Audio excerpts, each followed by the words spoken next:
जो बेटियां ससुराल में दुखी हैं, बहुत कष्ट में हैं, या आपस में सामंजस्य पति पत्नी का नहीं बन रहा है, या कोई विवादित वाली बात है, तो निवेदन है तलाक पर बात को लेकर मत जाना। एक बार बाबा देवाधिदेव महादेव का एक भाव जरूर प्रकट करना। महाराज,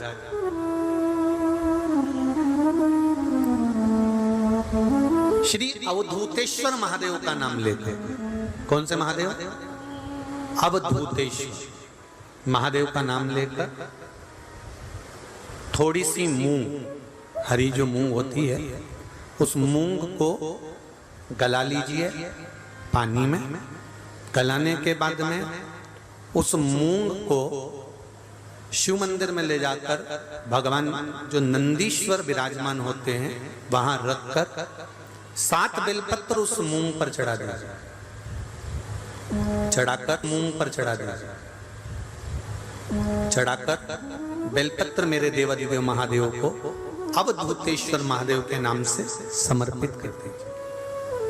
वो मूंग उठाकर गौशाला में या आपके रोड पर कोई नंदी दिख जाए या गौशाला में कोई नंदीश्वर हो तो उस नंदी को वो मूंग खिला दीजिए थोड़ी सी।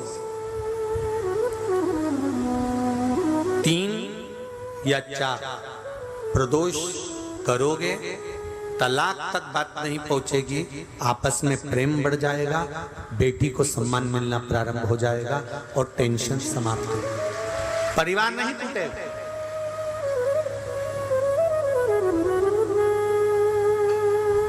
हमारे यहाँ तो मूंग का प्रयोग, जो हरी मूंग होती है, धना होता है, खड़ा धना, गुड़, ये जब घर में मंगल विवाह होता है, शादी होती है या कोई अच्छा फंक्शन होता है तो उसमें इन चीजों की जरूरत होती है। कभी आपने अपनी सासू माँ से पूछा कि मम्मी ये मूंग क्यों रखते हैं, ये गुड़ क्यों रखते हैं, ये खड़ा धना क्यों रखते हैं? ये तो सब दाल का सामान है, ये तो सब वहां रसोई घर में होना चाहिए, फिर ये पूजा की थाली में इसको क्यों रखते हैं? उसका कारण क्या है?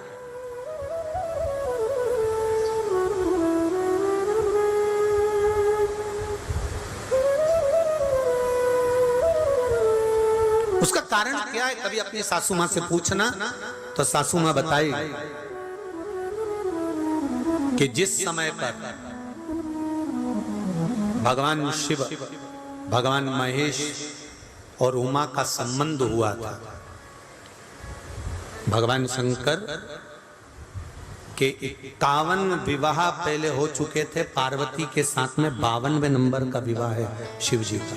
इससे पहले उमा, कात्यायनी, सती, कुष्मांडा, ऐसे भगवान शंकर के साथ में जो शिव जी के गले में मुंडों की जो माला होती है ना, उस माला में जो मुंड पड़े होते हैं वो 51 है। पार्वती माता ने पूछ लिया ये मुंडे किसके हैं? शिव जी ने कहा सब तेरे। पार्वती ने पूछा वो कैसे?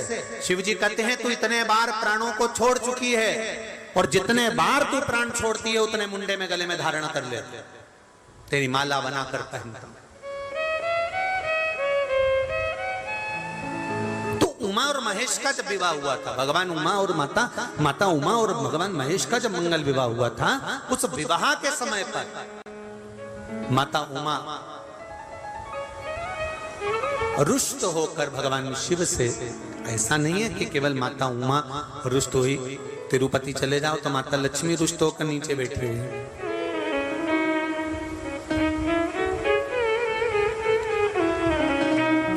इंद्र जी का दर्शन करो तो इंद्रारी पारिजात के वृक्ष के लिए रुष्ट होकर,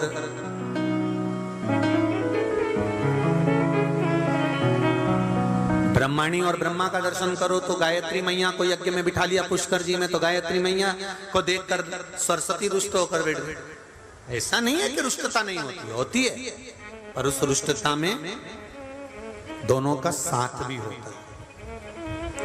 लक्ष्मी मैया से, भगवान विष्णु से लक्ष्मी ऐसी रुष्ट होकर गई कि नीचे आके बैठ गई, पर भगवान के पास नहीं पहुंची। ब्रह्माणी ब्रह्मा के पास नहीं पहुंची, पर पार्वती, उमा सती शिवजी के पास के बिना दूर गई नहीं।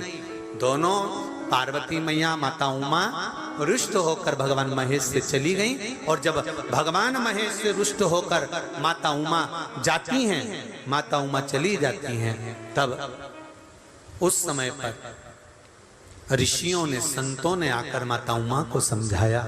स्वयं देवऋषि नारद भी उस समय पर पहुंचकर समझाए कि मां, यदि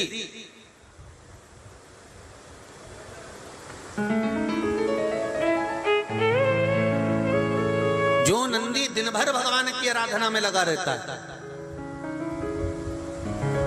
उस नंदी को यदि अर्चन किया जाए तो उसका फल हमें मिलेगा। उमा माता ने दोनों के संबंध को श्रेष्ठ बनाने के लिए मुंह भगवान नंदीश्वर को समर्पित करे।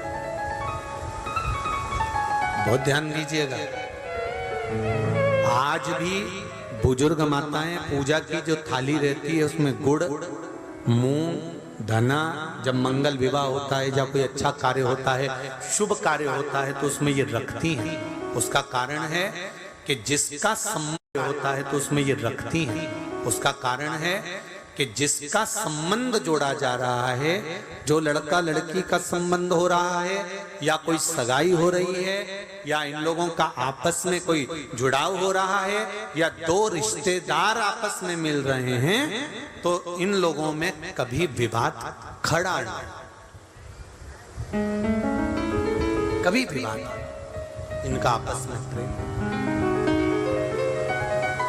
अब यहाँ का तो नहीं मालूम, पर हमारे उधर तो आज भी नियम है, जब कोई अतिथि आता है, कोई विशेष आता है, तो जब आरती उतारते हैं तो थोड़ा सा गुड़ अतिथि को मुख में दे देते हैं, हाथ में दे देते हैं।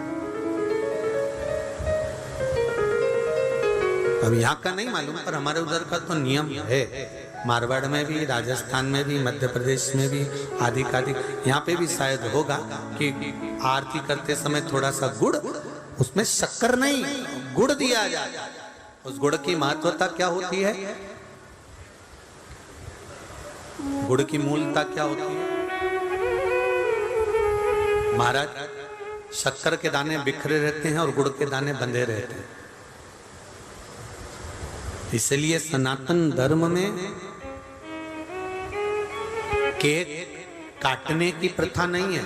सनातन धर्म में लड्डू बनाकर बांटने की प्रथा। केक सनातन धर्म में नहीं काटा जाता। केक काटोगे तो टुकड़े टुकड़े होकर अलग हो जाएगा, और लड्डू का मतलब होता है कि बिखरे बिखरे दानों को जोड़कर एक कर देना और उसे वितरित कर देना। मतलब संसार को, परिवार को, कुटुंब को एक करने का सनातन धर्म ज्ञान देता। सनातन धर्म वर्णन गुड़ जोड़ता। जितने समय अतिथि हमारे घर में रहे, मेहमान हमारे घर में रहे, जिसको हमने आरती के समय पर गुड़ दिया है, जिसको हमने गुड़ दिया है, वो पाकर आनंद के साथ में रहे। अच्छा, कभी तुमने सुना जो जिसके यहाँ पर गणेश जी नहीं होते शादी ब्याहों में, शादी ब्याहों में अगर गणेश जी नहीं मिलते तो क्या करते हैं? वो गुड़ का जो ढेला होता है ना, उसी को आधा तोड़कर गणेश जी बना के रख देते हैं और उसी आधे गुड़ के ढेले का भोग लगा देते हैं। गुड़ का ही गणेश और गुड़ ही खजा। देखिए जरा भाव देखिए हमारे सनातन धर्म, भगवान को रिझाने का तरीका देखिए। अब कई लोग कहते हैं ये गुड़ से क्या होता है, ये मूंग से क्या होता है, ये धने से क्या होता है, चावल से क्या होता है, बेलपत्र से क्या होता है। अरे भाई, समर्पित करोगे, पाओगे तो जानोगे ना। और हमने पहले भी कहा, आज फिर कह रहे, शिव मंदिर में चढ़ी हुई बेलपत्र आप अगर उठाकर ला रहे हो निर्माल्य उठाकर ला रहे हो तो शंकर भगवान से बेलपत्र लाते समय आपको उठाने से पहले शिव जी के सामने हाथ जोड़कर, हाथ पसार कर कहना पड़ेगा, बाबा मुझे ये रोग है, इस रोग के लिए मुझे औषधि के रूप में आप बेलपत्र दे दीजिए। हम ये नहीं जानते, क्योंकि शिव महापुराण में लिखा है कि नर्मदेश्वर महादेव पर चढ़ा हुआ सामग्री निर्माल्य प्रसाद पा सकते हो, बाकी के शिवलिंग पर चढ़ा हुआ का भाग तो जो वैरागी होते हैं, त्यागी होते हैं, संत होते हैं, साधु होते हैं, उनके लिए होता है। पर यदि हम नर्मदेश्वर महादेव नहीं भी है और हमको रोग है, तकलीफ है, कष्ट है, तो जो बेलपत्र हम शंकर जी से मांग कर ला रहे हैं उनसे कह कर लाओ हमें औषधि दे दीजिए, तो वो औषधि के रूप में हम लेकर आएंगे, तो वो हम खाएंगे तो हमारे शरीर को वो लगेगी।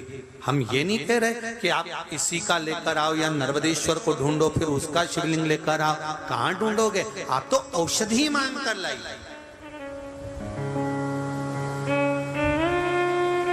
आप उससे औषधि के रूप में मांगो। शंभो शरणे मांगू